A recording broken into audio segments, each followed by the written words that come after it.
শুভ সকাল বন্ধুরা। আমি আজকে সকালবেলা ঘুম থেকে উঠে রান্নাবান্না করে খাওয়া দাওয়া করে চলে এসেছি কৃষ্ণনগর জেলা পরিষদে। আজকে আমার রিপোর্ট জমা দেওয়ার ছিল এবং আমি অফিস থেকে আমার কাজ করে আমি বাইরে বেরিয়ে আমাদের জেলা পরিষদের বাগানটির কাছে এসে দাঁড়ালাম। এর আগের দিন ব্যস্ততা সহকারে আমি ভিডিওটা করতে পারিনি। এর আগেও করেছিলাম, তখন এত সুন্দর ফুল ছিল না। দেখো কত ফুলের বাহার, কি সুন্দর, মানে পুরো স্বর্গরাজ্য তৈরি করেছে। দেখো বাইরের এই যে পাতাবাহার না, এটা একটা ফুল জাতীয়, এবং যেটা এই বেড়াতে এরকম হয়ে থাকে। দেখো কি সুন্দরভাবে ফুলটাকে এই ফুলগুলো অন্তত সব গেটেই মানায়। এবং এটা কিন্তু বাগানের চারিদিকের যে রেলিংটা, সেই এই রেলিংয়ের চারিদিকে কিন্তু এই বাহারি ফুল গাছটা দিয়ে জড়ানো, লতাগুলো দিয়ে। দেখো নিচে কাগজ ফুলের গাছগুলো কি সুন্দর হয়েছে। এই দেখো বাগানের গেট দেখেছো, গেটের চারিপাশ দিয়ে কি সুন্দর এই লতাগুলো সাজিয়ে রেখেছে। পুরো বাগানের সৌন্দর্য বাড়িয়ে দিয়েছে কিন্তু এই ফুলগুলো। এরপরে দেখো এদিকেও আমাদের কাগজ ফুলের গাছ দিয়ে এই জায়গাটা সাজিয়েছে, এবং এই যে বেড়ায় যে লতানো গাছটা, এটা কিন্তু পুরো বাগানটাকে, অর্ধেকের বেশি জায়গাটাকে জুড়ে বাগানের সৌন্দর্য বাড়িয়েছে। আর বাগান বলি, আর যেগুলো আমি কাগজ ফুল বললাম, এগুলো একটু ঝরে গেছে। দেখো একটা কেমন লঙ্কার মতো ফল, এটা কিন্তু ফুলের মতো আকার ধারণ করেছে। এরপরে দেখো আমি তোমাদের দেখাচ্ছি কি সুন্দর গেঁদা আর গোলাপের জন্য আলাদা জায়গা করা আছে। আর দেখো এই যে গোলাপ বাগানটা, এই দিকে গোলাপ অনেক পুরনো, মানে অনেক দিন ফুটেছে। এরপরে দেখো ছোট ছোট ওখানে পিটুনিয়া, তারপরে এদিকেও গোলাপ গাছ আছে। আর ডালিয়া গাছটা দেখো কেমন মোটা, বাপরে বাপ, দেখে মনে হচ্ছে এক্ষুনি জড়িয়ে ধরে ওদের একটু আদর করে আসি। আর এখানে পিটুনিয়া ফুটেছে, নানান ধরনের অ্যাস্টা গাছ আছে। দেখো এগুলো সব অ্যাস্টা গাছ, এতে ফুল ধরবে, কড়ি হয়েছে প্রত্যেকটা গাছ। আর এই ডালিয়াটা দেখো কি ডগডগে আগা হয়েছে, বাপরে বাপ, কত বড় ফুল হবে, বুঝতে পেরেছো? এটাই বাগানটা সত্যি আমাদের জেলা পরিষদের শোভাটা বাড়িয়ে দিয়েছে। আমি তো মুগ্ধ হয়ে যাই এখানে দাঁড়িয়ে দাঁড়িয়ে, আমার খুব ভালো লাগে। আর এখানে যারা মালি আছে না, তারাও খুব যত্ন সহকারে এই বাগানটি দেখাশোনা করেন।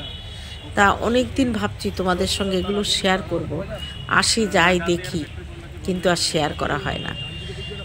তোমরা কিন্তু কমেন্ট করে জানিও আজকের এই ভিডিওটা তোমাদের জন্য। দেখো আমি হাঁটছি তো, ওই জন্য ক্যামেরাটা কাঁপছে, কি আর করা যাবে। হেঁটে হেঁটে তোমাদের চারিদিকটায় দেখিয়ে দিলাম। খুব সুন্দর একটি বাগান।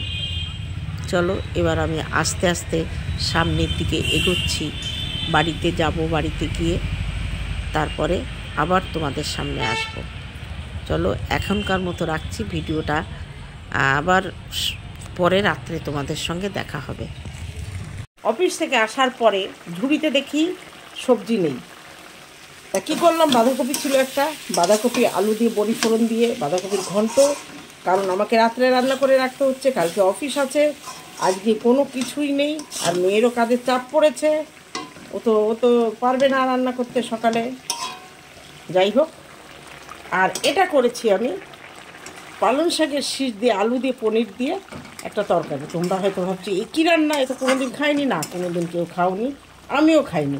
কিন্তু আমি ভাবলাম পালং শাকের শীষ দুটো নষ্ট করব কেন, যদি আমরা পালক পনির খেতে পারি, তাহলে পালং শাকের শীষ দিয়ে, কচি একদম পালং শাকের শীষ দিয়ে কেন আমরা পনির আলু তরকারি খেতে পারবো না। আদা আর কাঁচা লঙ্কা বাটাই ছিল, একটু জিরে দিয়ে, ওটা দিয়ে একবারে নামিয়ে নিলাম, এখন চড়িয়ে দিলাম। এবার আমি দেবো এতে গরম মশলা দিয়ে নামিয়ে তোমাদের কাছে আসছি, আর খেয়ে বলবো কেমন হয়েছে। ভাত নিয়ে চলে এসেছি, এই দেখো বাঁধাকপির ঘন্ট আর ভাত, কারণ দুপুরে ভাত খাওয়া হয়নি, ওই জন্য এই কটা ভাতই খাবো। আর এদিকে আছে কচি পালনের শীষ আর পনির আর আলু দিয়ে তরকারি। দেখি খেয়ে কেমন লাগে, কুড়ানো তরকারি দিয়ে রান্না। তা খেতে বসে গেলাম। ভাতটা পরেই রান্না করেছে মেয়ে দুপুরবেলা। আমি তো সকালে বেরিয়ে গেছি, সকালে মানে 11:30টার সময়, সকাল বলে না সেটা। এখন ভাতটা রান্না করলাম না, এইটুকু দিয়েই হয়ে যাবে।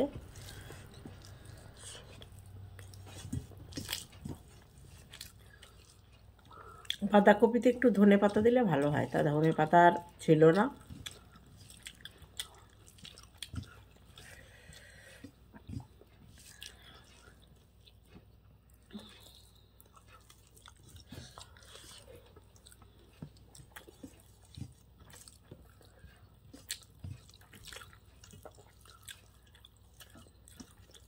ওই তরকারিটা একটু খেয়ে দেখি কেমন লাগে।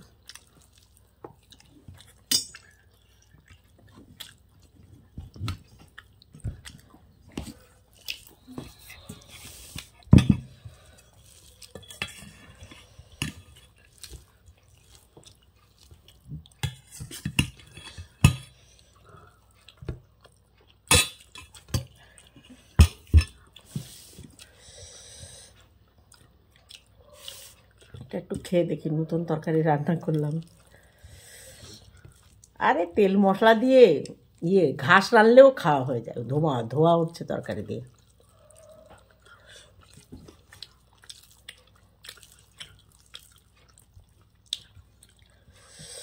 ভালোই হয়েছে, খারাপ হয়নি একেবারে। গরম গরম